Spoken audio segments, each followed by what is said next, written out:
A guy in Michigan just got arrested for making up a bunch of fake companies with fake employees and stealing $5 million of COVID relief funds. This just happened April 9th.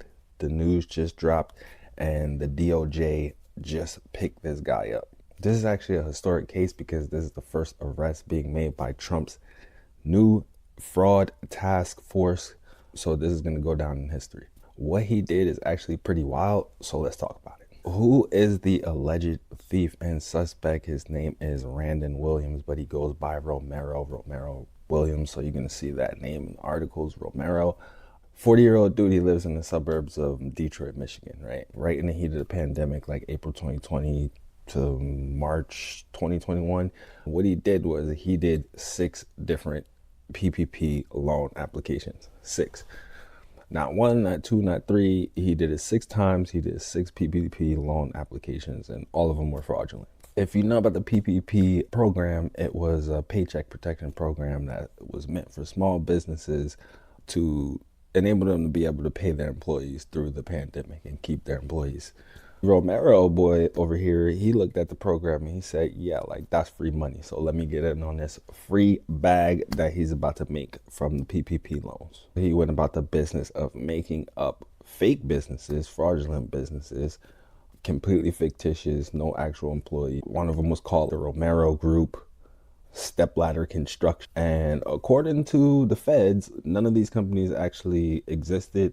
They were all fake and exaggerated. Even if he did actually make them on paper, they weren't actually real and operating companies. So he claimed that he employed up to 75 people, but of course none of these employees actually existed. He claimed that he had monthly payroll expenses of $500,000. He was saying over time he had to pay $500,000 a month in payroll to his 75 employees. And with his PPP loan applications, of course, he submitted fake documentation, fake tax forms, and fake payroll forms for all of this to show that he was paying these fake employees. Pretty much everything about his PPP loan applications, all 6 of them, was completely fabricated. He made it all up. As you can see from the pictures I'm going to be showing you on screen, he didn't hide the fact that he was getting all this money from these PPP loans. He was living it up, driving around the Rolls Royce, flexing on social media, using the PPP funds, which is essentially taxpayer money meant to help struggling businesses.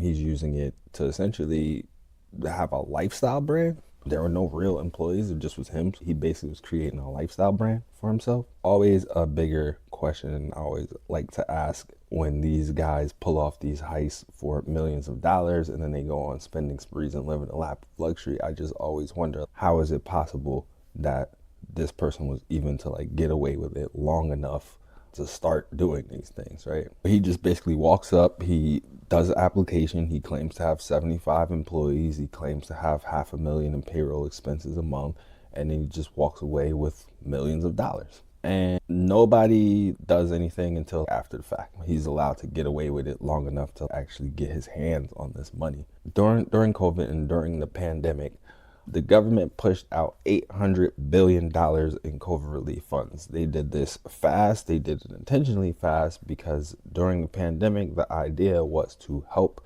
and prevent struggling businesses, and it was COVID relief. The point is for it to go out fast, right?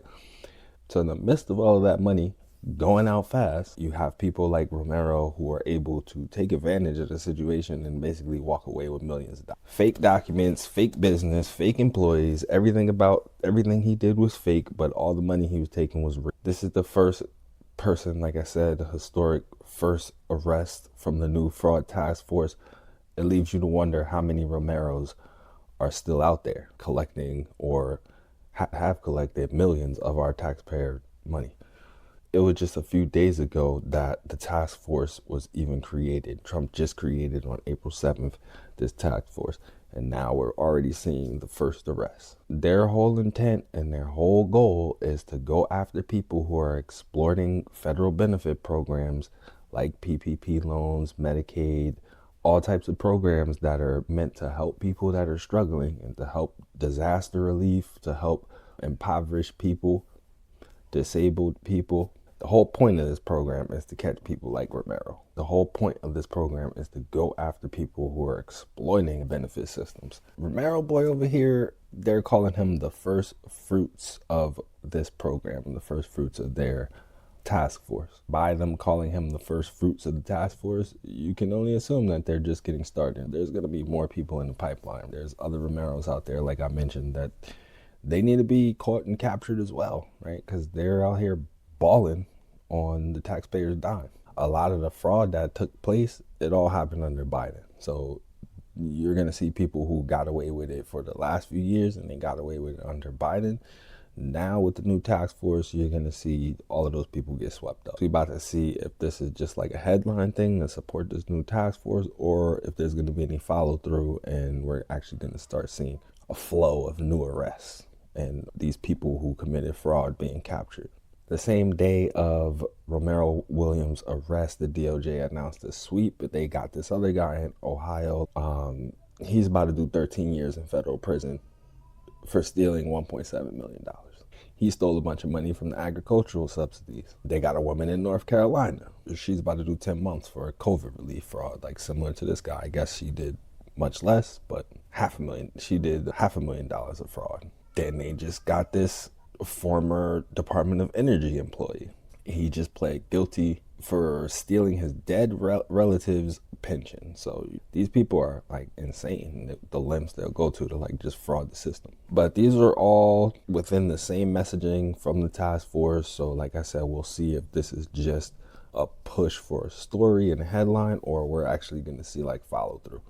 Romero Williams, he's charged with fraud and money laundering. Of course, he is innocent until proven guilty. So we'll see what the verdict comes back on this case. But everything he did is public and everything's out there to see. Like you can go look at the DOJ website, the IRS, all of that, and just find everything. That's it. Yeah. $5 million of your tax money just evaporated and going to these ghost companies so that another guy could live a lavish lifestyle. Get in comments and tell me what you think about this particular case.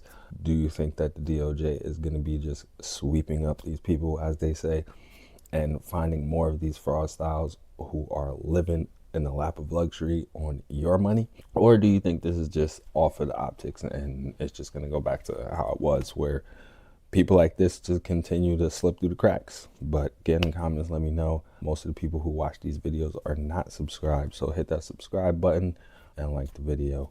Parallax Digital.